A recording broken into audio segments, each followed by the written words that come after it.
नमस्कार साथियों, अगर आप भी बिहार डीएलएड की तैयारी कर रहे हैं तो यह वीडियो आपके लिए बेहद ही खास होने वाली है। आज के सेशन में हम लोग 26 अगस्त जो अब तक जितने भी बिहार डीएलएड की एग्ज़ाम हुई है और जिस टॉपिक से प्रश्न पूछा जा रहा है उसी टॉपिक से उसी पैटर्न पे आज के सेशन में हम लोग 50 एमसीक्यू देखेंगे, जिसमें से आप कितना सही कर पाते हैं लास्ट में कॉमेंट में बता दीजिएगा।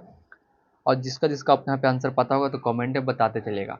अगर इस 50 क्वेश्चन में से आप 40 क्वेश्चन सही कर पाते हैं तो समझिए कि आप यहाँ पे आपकी तैयारी जो है मजबूती तरीके से हो चुका है।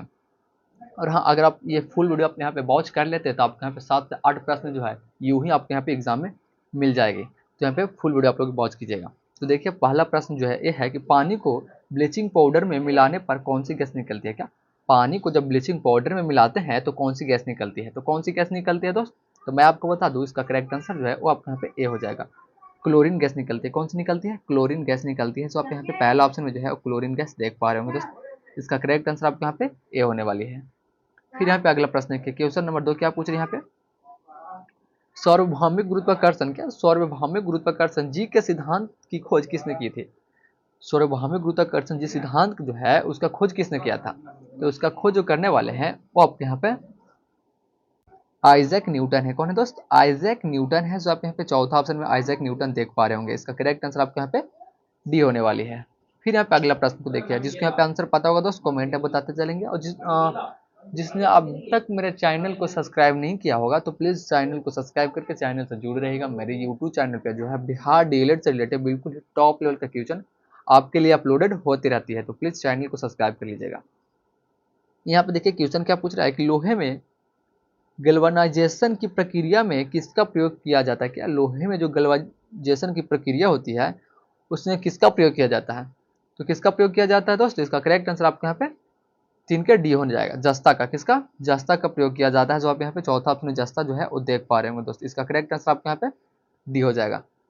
फिर यहाँ पे अगला प्रश्न है कि क्वेश्चन नंबर 4 यानी क्वेश्चन नंबर 4 यानी 4 जो प्रश्न पूछ रहा है वो पूछ रहा है हाइड्रा अपना प्रजनन किस विधि से करता है। क्या हाइड्रा जो है अपना प्रजनन किस विधि से करता है? तो कौन सी विधि से करता है दोस्त?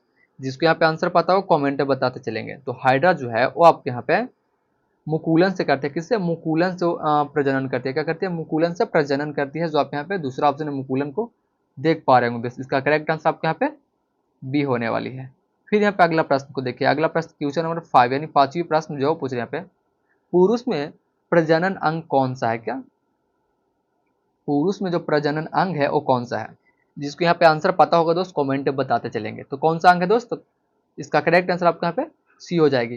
पेनिस है। कौन सा है? पेनिस जो है और पुरुष में प्रजनन अंग है। जो आप यहाँ पे तीसरा ऑप्शन में जो है वो पेनिस को देख पा रहे होंगे दोस्त। इसका करेक्ट आंसर आपके यहाँ पे सी होने वाली है।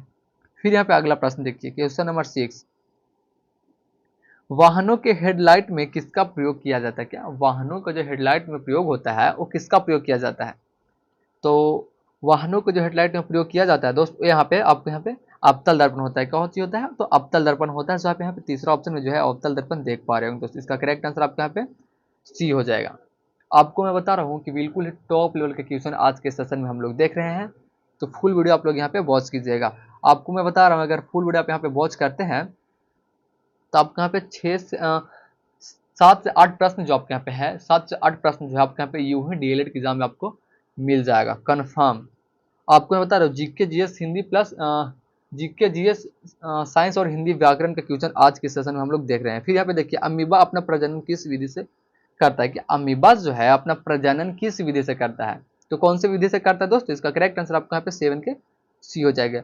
बहुविभाजन। क्या अमीबा जो है अपना प्रजनन किस विधि से करता है? तो बहुविभाजन द्वारा करता है। जो आप यहाँ पे दूसरा ऑप्शन में बहुविभाजन देख पा रहे होंगे तीसरा ऑप्शन है दोस्तों। इसका करेक्ट आंसर आपके यहाँ पे सी हो जाएगी। अमीबा जो है अपना प्रजनन किस विधि द्वारा करता है? तो बहुविभाजन द्वारा करता है। क्या बहुविभाजन द्वारा करता है? जो आप यहाँ पे तीसरा ऑप्शन में देख पा रहे होंगे। फिर यहाँ पे अगला प्रश्न को देखिएगा, क्वेश्चन नंबर 8 यानी 8वीं प्रश्न जो है यहाँ पे पूछा है दोस्त, हीलियम को छोड़कर क्या हीलियम को छोड़कर सभी निष्क्रिय गैस क्या हीलियम कर छोड़कर क्या हीलियम को छोड़कर सभी निष्क्रिय गैस जो है और बाहर कक्ष में कितने इलेक्ट्रॉन होते? क्या बाहर कक्ष में जो है कितने इलेक्ट्रॉन होते हैं? तो कितने इलेक्ट्रॉन होते हैं दोस्त? तो इसका करेक्ट आंसर आपको यहाँ पे बी हो जाएगा। 2 इलेक्ट्रॉन होते हैं। कितने? 2 इलेक्ट्रॉन होते हैं। जो आप यहाँ पे दूसरा ऑप्शन में 2 देख पा रहे होंगे दोस्त। इसका करेक्ट आंसर आपके यहाँ पे बी हो जाएगा। फिर यहाँ पे अगला प्रश्न देखिए, क्वेश्चन नंबर 9 है नाइट्रोजन परमाणु में उपस्थित न्यूट्रॉन की जो संख्या होती है वो कितनी होती है? क्या नाइट्रोजन परमाणु में उपस्थित न्यूट्रॉनों की जो संख्या होती है वो कितनी होती है? यहाँ पे जिसको आंसर पता होगा दोस्त कमेंट में बताते चलेंगे। तो कितनी होती है दोस्त? तो मैं आपको बता दूं कि नाइट्रोजन परमाणु में जो उपस्थिति न्यूट्रॉनों की संख्या होती है वो आपके यहाँ पे 7 होती है। कितनी संख्या होती है दोस्त?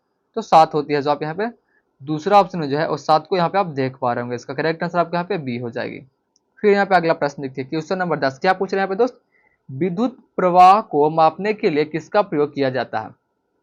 यहाँ पे पैटर्न को समझिएगा। ऐसा प्रश्न जो अभी आपको है वो डीएलएड के एग्जाम में पूछी जा रही है, उसी पैटर्न पे उसी टॉपिक पे हम भी 50 एमसीक्यू लेकर के आए हैं दोस्त। यहाँ पे देखिए, विद्युत प्रवाह को मापने के लिए किसका प्रयोग किया जाता है? क्या विद्युत प्रवाह को जो मापने के लिए प्रयोग किया जाता है वो किसका प्रयोग किया जाता है? तो आपको मैं बता दूं, विद्युत प्रवाह को मापने के लिए जो है वो आप यहाँ पे एमीटर का प्रयोग किया जाता है। किसका? एमीटर का प्रयोग किया जाता है। जो आप दूसरा ऑप्शन में यहाँ पे आप एमीटर को देख पा रहे होंगे। फिर यहाँ पे अगला प्रश्न देखिए, क्वेश्चन नंबर 11 है, जाइगोट का निर्माण किससे होता है? क्या जाइगोट का जो निर्माण है दोस्त वो किससे होता है?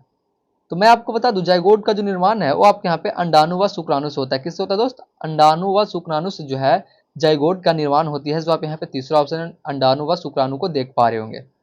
फिर यहाँ पे अगला प्रश्न देखिए, यहाँ पे फुल वीडियो आप लोग वॉच कीजिएगा दोस्त। आपको मैं बता रहा हूँ 7 प्रश्न आपको यहाँ पे यूं ही मिल जाएगा। यहाँ पे टोटल 50 एमसीक्यू देखने वाले हैं। और हाँ, जिसमें से आप यहाँ पे 40 अगर सही कर देते हैं तो मानिए कि आप यहाँ पे जीनियस है, आपको यहाँ पे सिलेक्शन होने से कोई नहीं रोक सकता। आपकी तैयारी जो है बिल्कुल ही मजबूती तरीका से हो चुका है। अगर आप यहाँ पे 40 प्रश्नों को सही कर देते हैं तो यहाँ पर टोटल हम 50 एमसीक्यू देखने वाले। हाँ, और लास्ट में बता के जाइएगा कि आप कितना सही कर पाते हैं। जो यहाँ पर देखिए, सर्च लाइट में किसका प्रयोग किया जाता है? क्या सर्च लाइट में जो है वो किसका प्रयोग किया जाता है? तो मैं आपको बता दूं, सर्च लाइट में जो है वो आपके यहाँ पे अवतल दर्पण का प्रयोग किया जाता है। किसका प्रयोग किया जाता है? तो अवतल दर्पण का प्रयोग किया जाता है। जो आप यहाँ पे तीसरा ऑप्शन में जो है अवतल दर्पण को देख पा रहे होंगे दोस्त। फिर यहाँ पे अगला प्रश्न को देखिए, क्वेश्चन नंबर 13 यानी 13वीं प्रश्न जो क्या पूछ रहे हैं यहाँ पे देखिए, किस धातु को आसानी से चाकू द्वारा काटा जा सकता है? क्या यहाँ पे 4 विकल्प दिया हुआ है, इसमें से पूछ रही है किस धातु को जो है आसानी से चाकू द्वारा काटा जा सकता है। तो यहाँ पे पहला ऑप्शन में क्या दिया हुआ है? पहला ऑप्शन में आपको यहाँ पे तांबा दिया हुआ है, दूसरा ऑप्शन में एल्यूमिनियम दिया हुआ है, तीसरा ऑप्शन में आपको मैग्नीशियम और चौथा में आपको यहाँ पे सोडियम दिया हुआ है। तो इसका करेक्ट आंसर जिसको यहाँ पे पता होगा कमेंट में बताते चलेंगे। जिसको नहीं पता उसको मैं बताता हूँ कि चाकू से काटे जाने वाला जो आसान धातु है वो आपके यहाँ पे सोडियम है। कौन सी है? सोडियम है। जो आप यहाँ पे चौथा ऑप्शन है सोडियम को देख पा रहे होंगे। इसका करेक्ट आंसर आपके यहाँ पे डी हो जाएगा दोस्त। फिर यहाँ पे अगला प्रश्न को देखिए, क्वेश्चन नंबर 14 क्या पूछ रहे हैं? संवेग किसके बराबर होता है? क्या संवेग जो है वो किसके बराबर होता है? यहाँ पे जिसको आंसर पता होगा दोस्त कमेंट में बताते चलिए, संवेग किसके बराबर होता है दोस्त? तो इसका करेक्ट आंसर 14 का आपके यहाँ पे ए हो जाएगा। द्रव्यमान और वेग का गुणनफल होता है। क्या होता है? द्रव्यमान और वेग का गुणनफल होता है। जो आप यहाँ पे पहला ऑप्शन देख पा रहे होंगे, संवेग जो है वो किसका बराबर होता है? द्रव्यमान और वेग के गुणनफल के बराबर होता है संवेग। इस बात को आप लोग यहाँ पे याद रखिएगा। फिर यहाँ पे अगला प्रश्न देखिए, क्वेश्चन नंबर 15 15वीं क्वेश्चन क्या पूछ रही है? प्रतिरोध का एसआई मात्रक क्या होता है? प्रतिरोध का जो एसआई मात्रक होती है ये क्या होती है? बिल्कुल ही नॉर्मल क्वेश्चन है, बट ये क्वेश्चन भी जो है आप यहाँ पे इसी वर्ष जो है वो डीएलएड एग्जाम में पूछा हुआ प्रश्न है। इस बात को आप लोग यहाँ पे याद रखिएगा, इसलिए आज के सेशन में ये प्रश्न को हम डाले हुए हैं और ये बिल्कुल ही नॉर्मल प्रश्न है। आप लोग इसका आंसर जो है कमेंट सेशन में बता दीजिएगा कि प्रतिरोध का एसआई मात्रक क्या होता है। जिसको नहीं पता क्वेश्चन नंबर 15 ऐसे करके कमेंट में लिख दीजिएगा, आपका रिप्लाई हम कर देंगे कमेंट में ही। फिर यहाँ पे अगला प्रश्न देखिए, जिसको नहीं पता उसको बारे में बता रहे हैं, जिसको पता हो कमेंट में जरूर बताइएगा। फिर यहाँ पे देखिए, अगर किसी व्यक्ति का प्रतिबिंब छोटा बनता है, क्या यदि किसी व्यक्ति का जो प्रतिबिंब है वो छोटा बनता है तो वह दर्पण है? कहने का मतलब यहाँ पे अगर किसी व्यक्ति का जो प्रतिबिंब है छोटा बनता है तो वहां पे कौन सा दर्पण होगा? तो वहां पे कौन सा दर्पण होगा दोस्त? तो इसका करेक्ट आंसर आपका यहाँ पे 16 के डी हो जाएगी, उत्तल दर्पण होगा। कौन सा दर्पण होगा? तो आपके यहाँ पे उत्तल दर्पण होगा, इसलिए उसका प्रतिबिंब जो है वो छोटा बन रहा होगा। इसका करेक्ट आंसर आपका यहाँ पे क्या हो जाएगा? तो डी हो जाएगी। फिर यहाँ पे अगला प्रश्न को देखिएगा, अगला प्रश्न क्या पूछ रहे दोस्त? थायराइड ग्रंथि, क्या थायराइड ग्रंथि जो है उसका संचालन के लिए आवश्यक है? थायराइड ग्रंथि के संचालन के लिए जो आवश्यक है वो क्या है? यहाँ पे जिसको आंसर पता होगा बताइएगा। थायराइड ग्रंथि के संचालन के लिए जो आवश्यक है वो क्या है? तो मैं आपको बता दूं, इसका करेक्ट आंसर जो है वो आपके यहाँ पे सी हो जाएगी, आयोडीन। क्या आयोडीन है? थायराइड ग्रंथि के संचालन के लिए जो आवश्यक है वो क्या है? तो आपके यहाँ पे आयोडीन है। जो आप यहाँ पे तीसरा ऑप्शन में जो है आयोडीन को देख पा रहे होंगे दोस्त। फिर यहाँ पे अगला प्रश्न देखिए, क्वेश्चन नंबर 18 यहाँ पे क्या पूछ रहा है कि जब प्रकाश की किरण जो है एक घनत्व माध्यम से विरल माध्यम में जाती है तो वह किस ओर मुड़ती है? क्या यहाँ पे प्रश्न को समझिएगा कि जब प्रकाश की किरण जो है जब प्रकाश की किरण जो है वो घनत्व माध्यम से विरल माध्यम में जाती है, क्या करते हैं, घनत्व माध्यम से विरल माध्यम में जाती है, तो वह किस ओर मुड़ जाती है, वह किस ओर जो है वो मुड़ जाती है। तो किस ओर मुड़ती है दोस्त, तो आपको मैं बता दूं, वो जो है अभिलंब से दूर हो जाता है। क्या होता है, अभिलंब से दूर हो जाता है। जो आप यहाँ पे पहला ऑप्शन में अभिलंब से दूर देख पा रहे होंगे, इसका करेक्ट आंसर आपका यहाँ पे ए हो जाएगा। फिर यहाँ पे अगला प्रश्न देखिए, प्लाज्मोडियम अपना जनन किस विधि से करता है। क्या प्लाज्मोडियम जो है अपना जनन किस विधि से करती है, तो किस विधि से करता है दोस्तों, इसका करेक्ट आंसर आपके यहाँ पे ए हो जाएगा। बहुविभाजन से करता है। क्या करता है, बहुविभाजन से जो है प्लाज्मोडियम अपना जनन करती है। जो आप यहाँ पे पहला ऑप्शन में बहुविभाजन को देख पा रहे होंगे, इसका करेक्ट आंसर आपके यहाँ पे ए हो जाएगा। फिर यहाँ पे अगला प्रश्न को देखिएगा, अगला प्रश्न क्वेश्चन नंबर 20 है। क्वेश्चन नंबर 20 क्या पूछ रहा है, खाद्य पदार्थ को ऑक्सीकरण के, क्या खाद्य पदार्थ को ऑक्सीकरण से बचाने के लिए जो है वो किसका प्रयोग किया जाता है। यहाँ पे क्वेश्चन एवं पैटर्न को समझिएगा, कैसा प्रश्न जो अभी आपको यहाँ पे है डीएलएड एग्जाम में पूछी जा रही है, वो इसी टॉपिक से प्रश्न लेकर का है। तो यहाँ पे पैटर्न को आप लोग समझिए क्या पूछ रहा है कि खाद्य पदार्थ को ऑक्सीजन से बचाने के लिए, क्या खाद्य पदार्थ को जो है ऑक्सीकरण से बचाने के लिए किसका प्रयोग किया जाता है। तो ऑक्सीकरण से बचाने के लिए किसका प्रयोग किया जाता है दोस्त, तो आपके यहाँ पे जो है नाइट्रोजन गैस का प्रयोग किया जाता है। किसको किया जाता है, नाइट्रोजन गैस को जो है वो प्रयोग किया जाता है। जो आप यहाँ पे तीसरा ऑप्शन नाइट्रोजन गैस को आप यहाँ पे देख पा रहे होंगे दोस्त।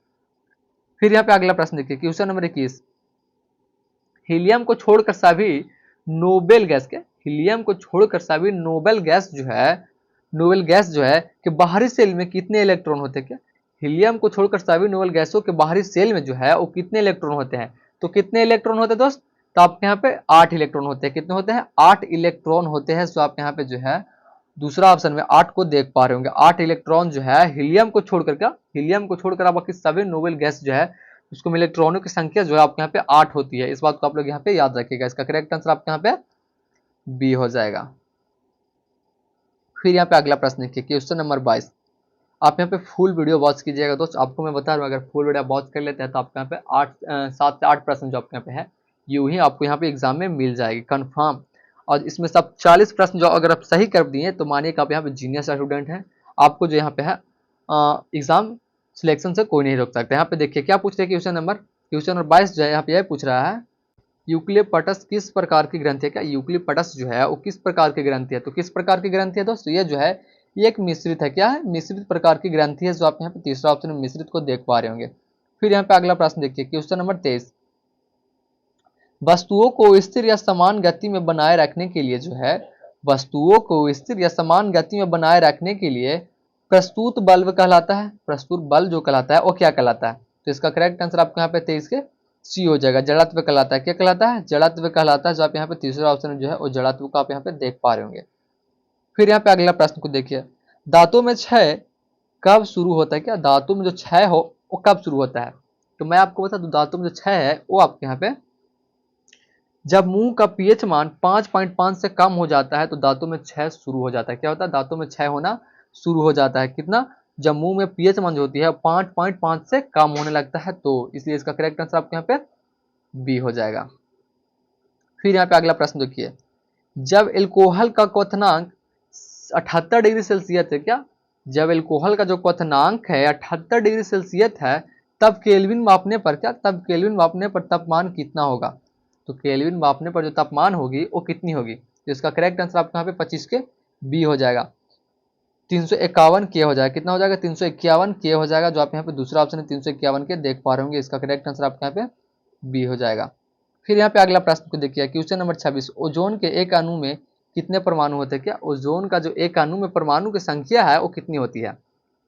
यहाँ पे जिसको आंसर पता होगा दोस्त बताते चलिएगा। तो ओजोन के अणु में कितने परमाणु होते हैं, तो इसका करेक्ट आंसर आपको यहाँ पे 26 का करेक्ट आंसर आपके यहाँ पे सी हो जाएगी। 3 परमाणु। क्या ओजोन के एक अणु में कितने परमाणु होते हैं, तो 3 परमाणु होते हैं। जो आप यहाँ पे तीसरा ऑप्शन में देख पा रहे होंगे। फिर यहाँ पे अगला प्रश्न को देखिए, क्वेश्चन नंबर 27, विद्युत आवेश एसआई इकाई क्या है। क्या विद्युत आवेश की एसआई इकाई जो है वो क्या है। तो मैं आपको बता दूं, विद्युत आवेश की जो एसआई इकाई है वो आपके यहाँ पे कूलम्ब है। कौन सा है, कूलम्ब है। जो आप यहाँ पे चौथा ऑप्शन जो है कूलम्ब देख पा रहे होंगे दोस्त। इसका करेक्ट आंसर आपके यहाँ पे डी हो जाएगी। फिर यहाँ पे अगला प्रश्न को देखिए, न्यूटन के गति का दूसरा नियम जो है वो क्या स्थापित करता है। न्यूटन गति का जो दूसरा नियम है वो क्या स्थापित करता है। तो क्या स्थापित करता है दोस्त, तो इसका करेक्ट आंसर आपको यहाँ पे 28 के सी हो जाएगा। दूसरी वस्तु एवं बल के बीच संबंध, क्या दूसरी वस्तु एवं बल के बीच संबंध, इसका करेक्ट आंसर आपके यहाँ पे सी हो जाएगी। फिर यहाँ पे अगला प्रश्न को देखिएगा, क्वेश्चन नंबर 29 है, उत्तापन बल्ब की व्याख्या किसने की? क्या उत्तापन बल्ब की जो व्याख्या है, उत्तापन बल्ब की जो व्याख्या है दोस्त, उत्तापन बल्ब की जो व्याख्या है वो किसने की? तो किसने की थी? तो 29 का करेक्ट आंसर आपके यहाँ पे डी हो जाएगा। आर्किमिडीज ने किया था। किसने किया था? आर्किमिडीज ने किया था, जो आप यहाँ पे चौथा ऑप्शन आर्किमिडीज को देख पा रहे होंगे। फिर यहाँ पे अगला प्रश्न देखिए, क्वेश्चन नंबर 30 यहाँ पे क्या पूछ रहा है, मनुष्य के मस्तिष्क का सबसे बड़ा भाग कौन सा है? क्या मनुष्य के मस्तिष्क का जो सबसे बड़ा भाग होती है दोस्त, वो कौन सी होती है?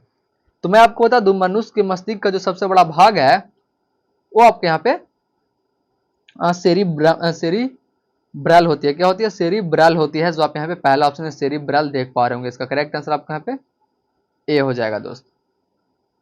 फिर यहाँ पे अगला प्रश्न को देखिएगा, क्वेश्चन नंबर 31 क्या पूछ रहे दोस्त, खाद्य पदार्थ में दुर्गंध का सबसे बड़ा कारण कौन सा है? क्या खाद्य पदार्थ में जो दुर्गंध का सबसे बड़ा कारण है वो कौन है? तो सबसे बड़ा कारण जो है वो आपके यहाँ पे जीवाणु है। कौन सा है? जीवाणु है, जो आप यहाँ पे तीसरा ऑप्शन जो है वो जीवाणु को देख पा रहे होंगे दोस्त। इसका करेक्ट आंसर आपके यहाँ पे सी हो जाएगी। फिर यहाँ पे अगला प्रश्न देखिए, ऊपर की ओर उठाए गए हथौड़ों में कौन सी ऊर्जा होती है? क्या ऊपर की ओर उठाए गए हथौड़ों में जो है वो कौन सी ऊर्जा होती है? तो कौन सी ऊर्जा होती है दोस्त? इसका करेक्ट आंसर आपके यहाँ पे बी हो जाएगा। स्थितिज ऊर्जा होती है। क्या होती है? स्थितिज ऊर्जा होती है। क्या होती है? स्थितिज ऊर्जा होती है, जो आप यहाँ पे दूसरा ऑप्शन में स्थितिज ऊर्जा देख पा रहे होंगे। फिर यहाँ पे अगला प्रश्न देखिए, क्वेश्चन नंबर 33 क्या पूछ रहे, एक मिश्रित धातु किसका उदाहरण है? क्या एक मिश्रित धातु जो है वो किसका उदाहरण है? तो मैं आपको बता दूं, एक मिश्रित धातु जो है वो आपके यहाँ पे ठोस विलयन का उदाहरण है। किसका उदाहरण है? ठोस विलयन का उदाहरण है, जो आप यहाँ पे पहला ऑप्शन है ठोस विलयन देख पा रहे होंगे दोस्त। इसका करेक्ट आंसर आपका यहाँ पे ए हो जाएगा।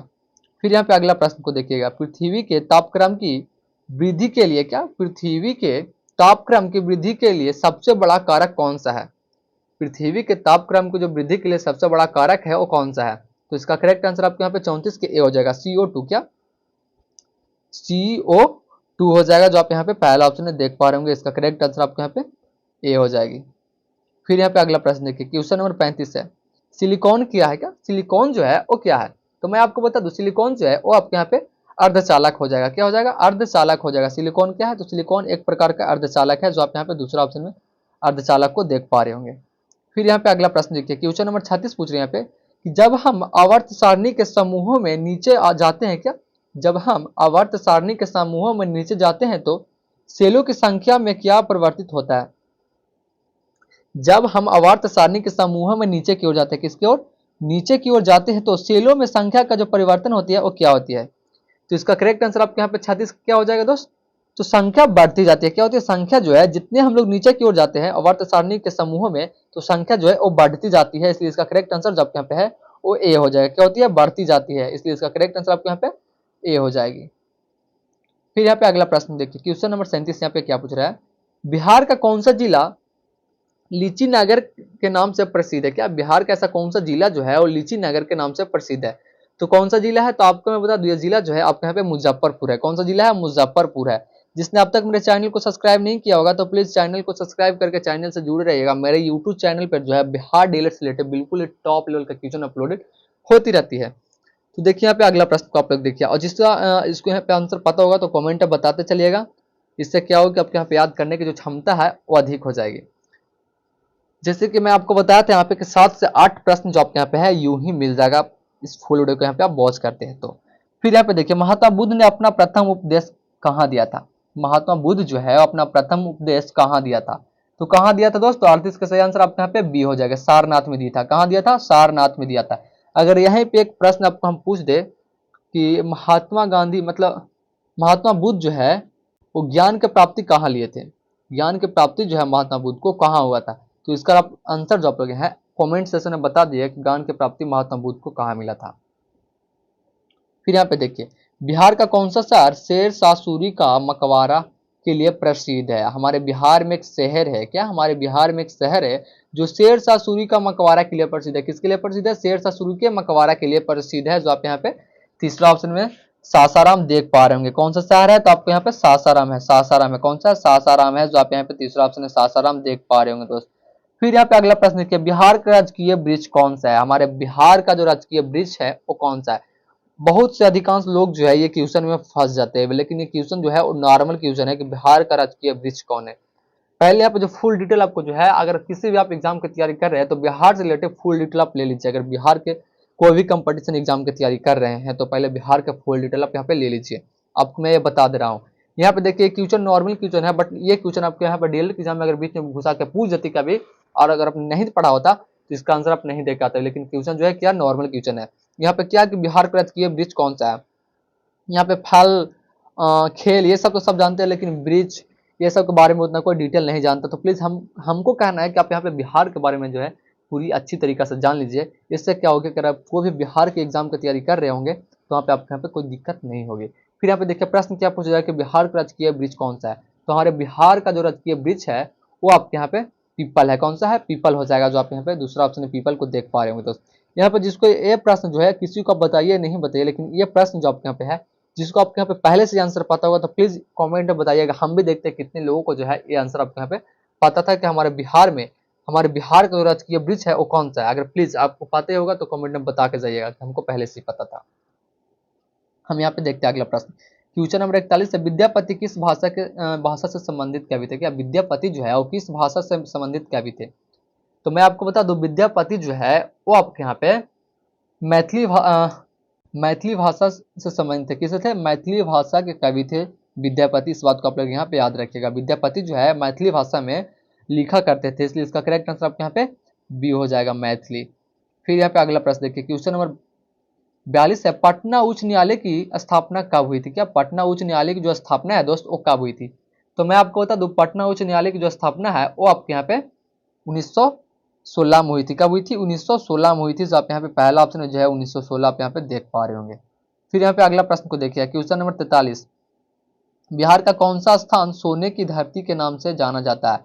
हमारे बिहार में एक ऐसा भी स्थान है दोस्त जिसको यहाँ पे सोने की धरती के नाम से जाना जाता है। किसके नाम से? सोने की धरती के नाम से।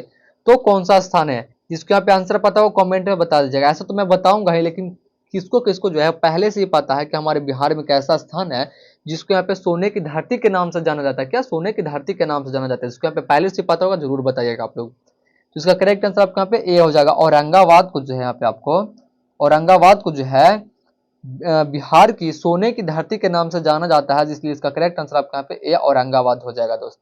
फिर यहाँ पे हम अगला प्रश्न को देखते हैं, क्वेश्चन नंबर 44 है, बिहार में सबसे लंबी नदी कौन सी है? हमारे बिहार की जो सबसे लंबी नदी है वो कौन सी है? तो आपको सबको ही पता होता है कि हमारे बिहार का जो सबसे लंबी नदी है वो आपके यहाँ पे गंगा नदी है। जो आप यहाँ पे तीसरा ऑप्शन में जो है वो गंगा देख पा रहे होंगे। फिर यहाँ पे अगला प्रश्न देखिए, गोदान उपन्यास के लेखक कौन है? क्या गोदान उपन्यास का जो लेखक है वो कौन है? यहाँ पे जिसको आंसर पता होगा बता देंगे। गोदान उपन्यास के लेखक कौन है दोस्त? तो मैं आपको बता दूं गोदान उपन्यास का जो लेखक है वो आपके यहाँ पे प्रेमचंद है। कौन है? प्रेमचंद है। जो आप यहाँ पे दूसरा ऑप्शन है प्रेमचंद को देख पा रहे होंगे। फिर यहाँ पे अगला प्रश्न देखिए, क्वेश्चन नंबर 46, साकेत काव्य के रचयिता कौन है? क्या साकेत काव्य के जो रचयिता है वो कौन है? तो मैं आपको बता दूं साकेत काव्य के जो रचयिता है वो आपके यहाँ पे माखनलाल चतुर्वेदी है। कौन है? माखनलाल चतुर्वेदी जो है वो साकेत महाकाव्य के रचयिता है, इसलिए इसका करेक्ट आंसर आपके यहाँ पे डी हो जाएगा। फिर यहाँ पे देखिए, हिंदी का पहला महाकाव्य कौन सा? क्या हिंदी का जो पहला महाकाव्य है वो कौन सा है? तो जिसको यहाँ पे आंसर पता होगा बताते चलेंगे। हिंदी का जो पहला महाकाव्य कौन सा है? तो आपके यहाँ पे रामचरितमानस है। क्या है? रामचरितमानस है हिंदी का पहला महाकाव्य, इसलिए इसका करेक्ट आंसर आपके यहाँ पे ए हो जाएगा दोस्त। फिर यहाँ पे अगला प्रश्न देखिए, क्वेश्चन नंबर 48, जैसे कि मैं आपको बताया था यहाँ पे कि टोटल हम यहाँ पे 50 क्वेश्चन देखने वाले, जिसमें सब कितना सही कर पाते हैं लास्ट में कमेंट में बता दीजिएगा। अगर आप 40 क्वेश्चन सही कर लिए हैं तो आप यहाँ पे जीनियस स्टूडेंट हैं, आपका सिलेक्शन कोई नहीं रोक सकता, आप एग्जाम क्लियर कर सकते हैं। और जिसने नहीं मतलब नहीं भी क्या होगा तो आप यहाँ पे तैयारी जो है आप भी से भी अगर तैयारी कीजिएगा, कुछ मॉक टेस्ट लगाइएगा डेली, आपको यहाँ पे 6-7 मॉक टेस्ट लगाइएगा तो आपको यहाँ पे आपको भी सफलता मिलेगी। ऐसा नहीं है, आपको भी सफलता यहाँ पे मिलेगी। आप यहाँ पे तैयारी अच्छे तरीके से अभी भी कीजिएगा। तो यहाँ पे फिर क्या बोल रहा है कि रसीम राथ्य काव्य के क्या रसीम राथ्य काव्य के जो कवि हैं वो कौन है? तो मैं आपको बता दूं रसीम राथ्य काव्य की जो रचना है वो आपके यहाँ पे रामधारी से दिनकर ने किया था। किसने किया था? रामधारी से दिनकर ने किया था, जो आप यहाँ पे तीसरा ऑप्शन में देख पा रहे होंगे। क्वेश्चन नंबर 49 यहाँ पे पूछ रहा है कि बिहार का कौन सा जिला धान का कटोरा कहलाता है? क्या हमारे बिहार में ऐसा कौन सा जिला होता है जो धान का कटोरा कहलाता है? तो कौन सा जिला कटोरा कहलाता है दोस्त? तो आपके यहाँ पे खगड़िया कहलाता है। कौन सा कहलाता है? खगड़िया कहलाता है। फिर यहाँ पे जो लास्ट प्रश्न है कि बिहार का राजकीय पशु कौन सा है? तो प्लीज़ इसका आंसर आप लोग यहाँ पे कमेंट सेक्शन में बता दीजिएगा कि बिहार का राजकीय पशु कौन सा है। इसका आंसर आप लोग यहाँ पे कमेंट सेक्शन में बता दीजिएगा, प्लीज़ निवेदन करते हैं आप सबसे। तो ठीक है, मिलते हैं अगले वीडियो के साथ। अगर ऐसे ही वीडियो के लिए मेरे चैनल को सब्सक्राइब करके चैनल से जुड़े रहिएगा। अगर वीडियो अच्छा लगा तो बस एक लाइक, एक कमेंट एंड अपने दोस्तों के पास शेयर भी कर दीजिएगा कि उनका तैयारी जो है बिल्कुल ही मजबूत तरीका से हो पाए।